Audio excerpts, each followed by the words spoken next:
So I'm from Atlanta, and I actually have lesbian moms, and so my story feels backwards to a lot of queer folks that I know, in that it was always okay to be whoever you are and to love whoever you want to love.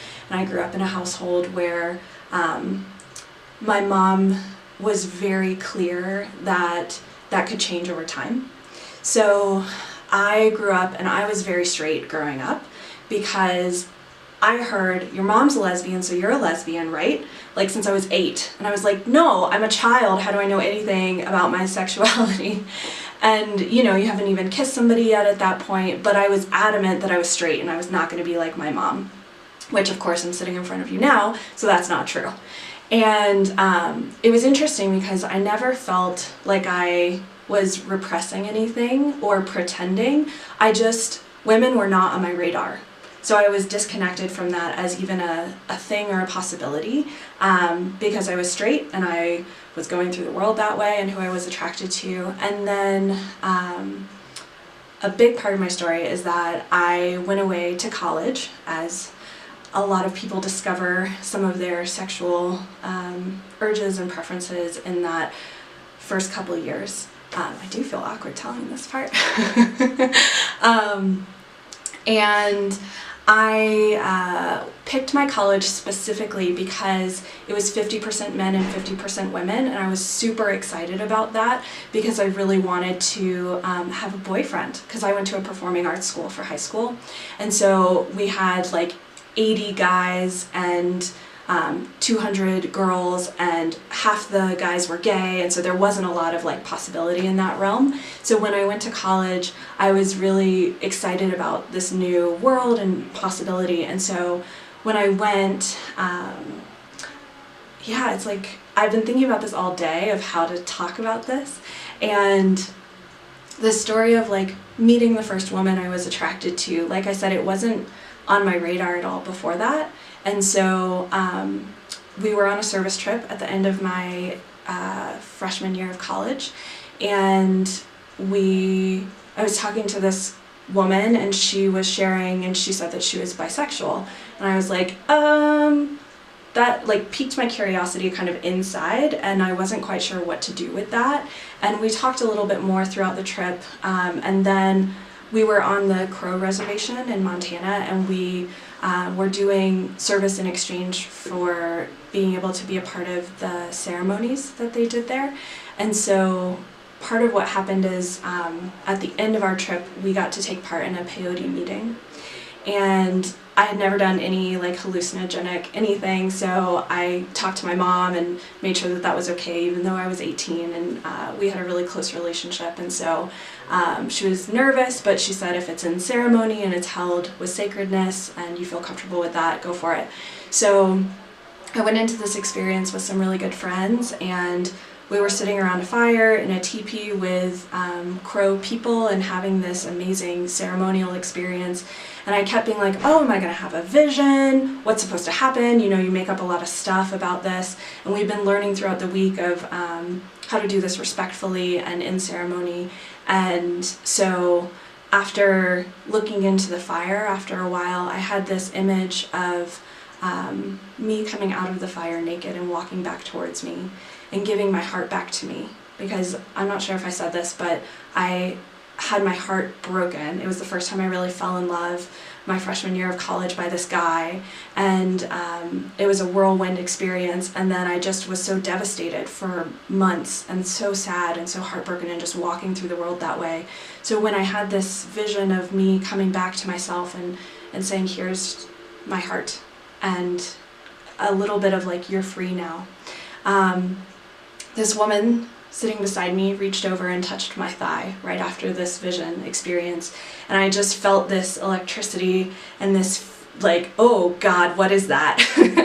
And so I had an experience of being really close with these people in this beautiful environment and experience, and I didn't quite know what was going on because a lot was going on. And so when we walked out of the teepee and the next morning, because it's an overnight ceremony, everybody was hugging each other and saying, oh brother, oh sister, you know, I love you, thank you so much for being a part of this.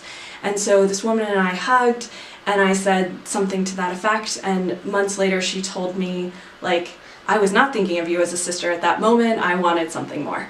And it was like, I didn't even know what to do with that yet. So it was kind of this vague experience. And I left this week, this experience of connecting deeper to myself and to my heart. And I left talking to friends and being like, oh my God, I think I'm attracted to a woman. And I was not sure where that fit in my identity and what was going to happen now. So I went home because we split like the day after that. I think we had exchanged numbers and nothing else. We were just friends and we had just really met that week. So we separated for the summer. It was now summer break. And I went home and I was just like trying to figure out what this all meant and how I felt and what was going on. And I went and talked to my mom after maybe a week of sitting with it inside and feeling that turmoil. And I said, Mom, I have something to tell you, and I can like feel the nervousness in my belly right now, and the experience of saying to her, I met someone, and she's like, oh, tell me about him, right? Because that's the regular way. And then I said, well, it's actually a she, and I told her the story, and I was like, and I'm attracted to this woman, and I don't know what to do with that. And she was like so happy for me and excited about me finding basically more of who I was. It wasn't as much about being one way or the other in my preferences, but that she was just excited that I was finding out who I was. And she basically, her advice was stop being a chicken shit and go call that woman. And I was like, ah! So of course I did not. And I don't know about you, but when I like somebody, it's really nice to just like ignore them slightly and like not make a lot of eye contact. And so we did not talk at all that summer, and then got back to school, and then basically was in a 2-year relationship, as we do. So what I learned is I don't even remember coming out to my other mom, because this was always just okay. And I'm really aware of the language I've been using so far about saying woman and man and the binary of that, and I personally identify as queer. And there's several reasons. One is that even when I was straight, I really liked saying that I was part of the queer community because I was so proud of my family. I was always so proud of my family, and I grew up with gay being normalized and real and okay and celebrated and beautiful and encouraged, which is the opposite, again, of a lot of my friends who got kicked out of the house or had some terrible experiences. And so for me,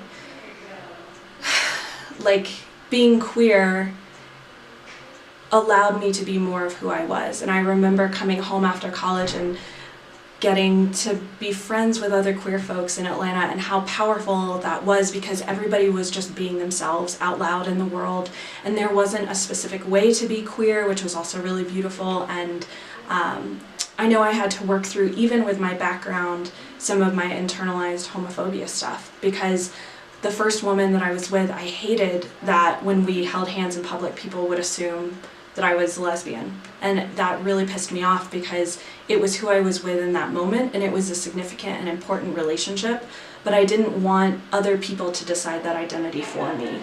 So it was a process of finding out what queer meant to me, and I liked the word queer because it was that like umbrella term and made it all okay in there. And also, like I said, not what's the word, like dividing us into only male and female. And so because I've had partners across the spectrum of gender, it really, for me, represents the space to be who we are. Yeah. It's interesting because my mom's always made that okay. Like, our life was celebrated and encouraged and okay. And so I didn't actually know that that was weird or different. And in elementary school, I actually got more shit for not believing in God, because I also was not raised Christian. And so my background, I'm weird on a lot of fronts in that way. And so we believed in the goddess and a female form of God. And so growing up in Atlanta, a lot of kids told me I was going to hell, but they said I was going to hell because I wasn't Christian rather than having lesbian moms. So that was really interesting to see what we got picked on for. And I don't ever remember like my mom's coming out to me. There wasn't a moment or an experience, but I do know this is one of my favorite stories is as a kid, we went to this like original pancake house that, you know, as is in whatever, in Atlanta, and apparently I don't remember this because I was 2.5 or so, and I stood up in the middle of brunch and I just screamed, "I have 2 mommies!" And my moms were both like, "Ah!" and like completely red and just trying to be quiet. So that was my experience of having gay moms, is I was like, "We love each other! We're a family! You all need to know!" So sometimes my friends laugh at me because when I see queer folks in public or holding hands or same-sex couples, I just get so excited and I feel like it's family, and I just like, I love gay people and I love lesbians and queer folks, and so I just get so excited because it feels safe and it feels like family. And I of course did grow up also with like some negativity around that, but honestly not until I was older did I have the conversation with somebody who said, "Oh, my mom said I can't stay over with you. Like, I can't spend the night because you have lesbian moms," which was also code for "we think you're gay." And so that was weird because it really didn't come up, and the first time that I honestly started to experience my own self-consciousness around it was working with refugee communities. And part of what I knew is that some of the background of the kids who I was working with, that wasn't okay where they came from. And it was the first time that I was a little bit quieter about my family, because regardless of my own sexuality, I was always really proud of my moms. So, yeah. I think the best thing that I learned early on in my journey about coming out and identity is that no one else could decide for me, but they did have a view on what was happening already. So like I said, when I was holding a woman's hand and people made up that I was gay, and I didn't like that. And so I just want to say it's okay to have your own journey and your experience, and to know that not only is it a spectrum, but it's also your path, and your way to get there is going to be completely different from anyone else's. So there's no right way to be gay, there's no right way to be queer, and there's no right way to come out. So I know people who didn't come out to their parents ever. And then I know people who came out the minute they, you know, walked in the door. So it really depends on what's going to serve you in your journey. And I just think about, at the core of coming out is more about being who we are than it is about even declaring who we love to the world. It's about loving ourselves. So that's my hope, is that people can find their way there and have the support that they need, or ask for help and find people who can love you in your journey right where you are. Yeah. Like, Atlanta's a really big city, and even though other people would identify it as the South, it almost feels like Georgia and Atlanta are two separate experiences. So for me, like, a lot of the people I grew up with were progressive, and there was a lot of liberal experience. And I think your question earlier, like, my mom, she did call my elementary school and said, "Hi, like, my partner and I are planning to bring our daughter to school in the fall to start kindergarten. Do you have any issues with the fact that we're lesbians?" So like, she kind of handled that up front. And like I said, I just didn't know that that was bad or wrong, because I have a huge gay family. And so my mom basically, wherever there was a hole in our life, she filled it. And so she found people that could pick me up from school once a week, or could help out in some way, because my other mom actually lives in the mountains of North Georgia.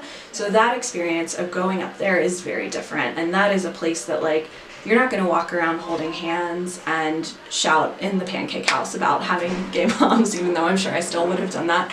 And so when I got older, I think one of the biggest differences was, like, I shaved my head at one point, and so when I buzzed my hair, my experience of presenting as queer felt very different, and how I was received in the world was really different. But being in Atlanta in general, I was in a completely liberal city, metropolitan area, and did all the regular things of, you know, going to gay bars, and growing up in the feminist women's bookstore that's there called Karis, and it's an amazing space. And I grew up with these books about, like, Jenny has 2 mommies and Daniel has 2 daddies, and we're going to talk about that, and like feminist folklore. And so yeah, I've always had it be okay, which is a lot about, it informs the way that I do my work now. And the work that I do is a lot about getting people connected to their body and feeling safe in who they are, and getting out of their head. And I was like doing these personal growth workshops with queer folks in particular who have never felt like it was okay and acceptable to be who they are in the world. The truth is, I just get to come at it from a completely different place, and that's why I do the work that I do, is because I love holding that you can walk into love immediately. And that's how I was brought into the world, and that makes a big difference in how I feel and how I feel safe. So I love that I get to be myself in the world, and other people feel the magic of that, and they feel safer and more permission to be their magical selves in the world. And I love that glitter and ice cream make the world better. It's like a really important part of my personality. And I think I appreciate when somebody opens up and shares their story with me really easily, and I really honor that both in the work that I do with coaching and healing work, and just talking to somebody at a restaurant or at a bar, as people really need spaces to be who they are and to talk about who they are and to be vulnerable and safe at the same time. So I love that I carry that with me wherever I go. At least I hope to. I feel a little awkward about the peyote story, so I'm kind of curious about how that'll, like I could feel myself being more nervous. And yeah, no, I mean, I love queer people. That's like my yay for gay moment, so. I run a queer taco group here in Denver, and every other week on Tuesdays we have a Queer Taco Tuesday at different restaurants around town, so if you're in Denver, I can let you know about it.